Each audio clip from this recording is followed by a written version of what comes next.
আজকে আমি রান্না করব কাঁচা আমের টক ঝাল আচার।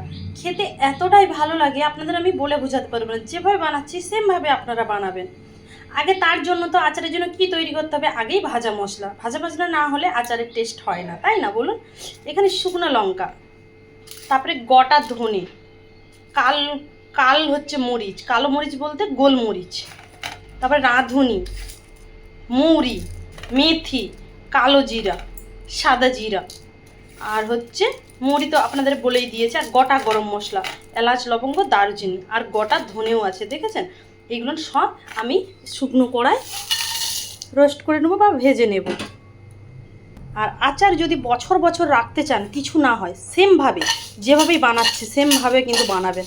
আর এখানে কোনো জল ব্যবহার করবে না। এবার সেই ভাজা মশলাটা আমার হতে হতে ওদিকে চলুন, আমার আমটা কতক্ষণ ধরে রোদ খাইয়েছি কিভাবে সেটা আপনাদের বলে দেব। দেখুন প্রচণ্ড রোদ হয়েছে, ওই জন্য আর কিন্তু রাখবো না, নিয়ে চলে যাব। আমটা আমি প্রায় 2-3 ঘন্টা ধরে কড়া রোদে রেখেছি, যতক্ষণ না আমটার জল মরে। আর কি কি দিয়ে মাখিয়ে রেখেছি সেটা আপনাদের এবার আমি বলে দিচ্ছি, চলুন। দেখুন একটুও কিন্তু আমের মধ্যে জল নেই। এদিকে আমটা আমি প্রায় 3 ঘন্টা ধরে রোদে দিয়েছিলাম। এই আমটাতে লবণ, হলুদ, আদা, রসুন একসাথে মাখিয়ে আমি রোদ দিয়েছিলাম। আমটা আগে ধুয়ে নিবে, ধুয়ে ছাল সুদ্ধা কিন্তু আমটা কাটবে, ছাল থাকবে আমটা কাটবে, দিয়ে তারপর ভালো করে মাখিয়ে রোদ্রে দিবে। আর জল যেন না থাকে, যখন ধুয়ে আমটাকে মুছে নেবে। আমি এই ঝুড়িতে দিয়েছি কেন জানেন?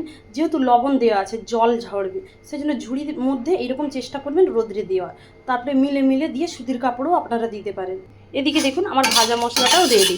ভাজা মশলাটা আমি অনেকক্ষণ ধরে ভেজে নিয়েছি, এবার ঠান্ডা করার জন্য দিয়ে দেবো। হালকা ঠান্ডা হলে এটা পেস্ট করে নেব। মশলাটা নামিয়ে নিয়েছি।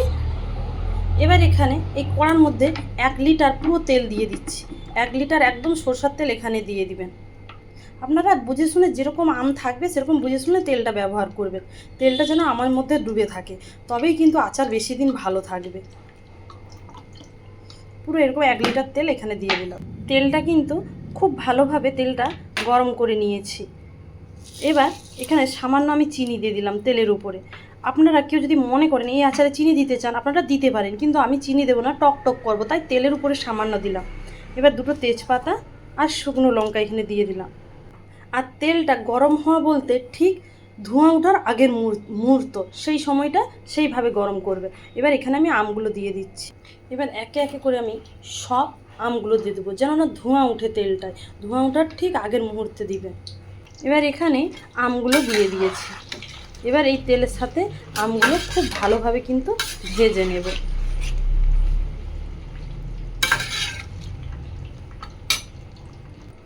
বেশি জোরে কিন্তু আঁচ দেবে না, তাহলে জ্বলে বেশি পুড়ে গেলে কিন্তু ভালো লাগবে না। হালকা আঁচে ভালোভাবে কিন্তু এটা ভাজতে হবে, সময় ধরে ধরে।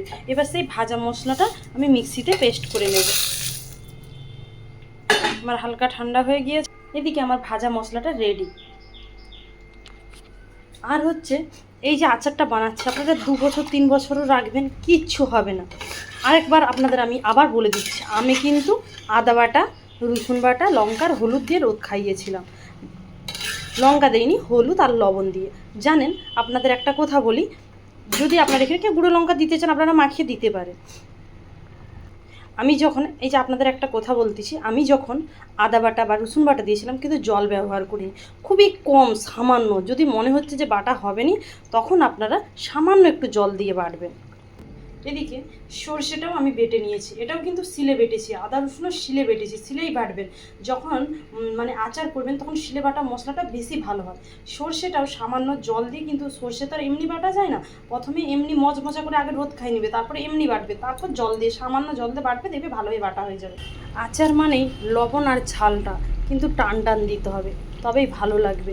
এবার আপনারা যেরকম ঝাল খায় তেমন, আগে কিন্তু লবণ মাখিয়ে রেখেছিলাম আমি, তবু আমি মাখিয়ে রোদ দিয়েছিলাম, তবু আমি এখানে কিছুটা লবণ দিয়ে দিলাম, আর হচ্ছে কিছুটা আমি হলুদ দিয়ে দিলাম। এবার আমটা কিন্তু আমি দেখব, দেখুন আমের কালার কিন্তু পুরো চেঞ্জ হয়ে গিয়েছে। এবার দেখবেন আমটা এরকম করে খুন্তি দিয়ে যদি দেখেন যে আমটা সিদ্ধ হয়ে গেছে, তখন একে একে করে কিন্তু সব মশলা অ্যাড করবে। এবার এই সেই সর্ষে বাটাটা দিয়ে দিচ্ছি। এইটা আপনারা আলাদাও সরষার তেল হালকা গরম করে তার মধ্যে দিয়েও মিশিয়েও করতে পারেন, কিন্তু আমি একবারে দিয়ে দিচ্ছি। এবার এখানে সেই ভাজা মশলাটা দিয়ে দিচ্ছি। আপনাদের একটা কথা বলি, ওই যে আপনাদের আমি বললাম না যে সরষেটা যখন তেল গরম করবে, হালকা তেল গরম করতে বললাম, তার মধ্যে সরষে চিনি দিয়ে মিশিয়েও আপনারা দিতে পারেন, তা সেভাবেও হবে আর এইভাবেও হবে। আর পরে যদি আপনারা মনে করেন যে আপনাদের তেল কম হয়ে গেছে বা লবণ কম হয়ে গেছে, আপনারা তেলটা হালকা গরম করে এরকম লবণ বা লঙ্কা যা মশলা মিশিয়ে তারপরে ঢেলে দিবেন, দেখবেন তাও ভালো লাগবে। এবার ভালো করে কিন্তু মশলাগুলো দিয়ে ভালো করে কষাবো। মশলাগুলো দিয়েই কিন্তু নামিয়ে নেবেন না, মশলা কিন্তু একটু কষাবে। দেখুন কতটা সুন্দর হয়েছে। এইভাবে যদি আপনারা একবার আচার বানান না, আপনাদের প্রত্যেকবারে বারবার, আর যাকেই দিবেন তারাই কিন্তু আপনাদের প্রশংসা করবে। আমি এইভাবেই প্রত্যেক বছর অনেক অনেক আচার বানাই।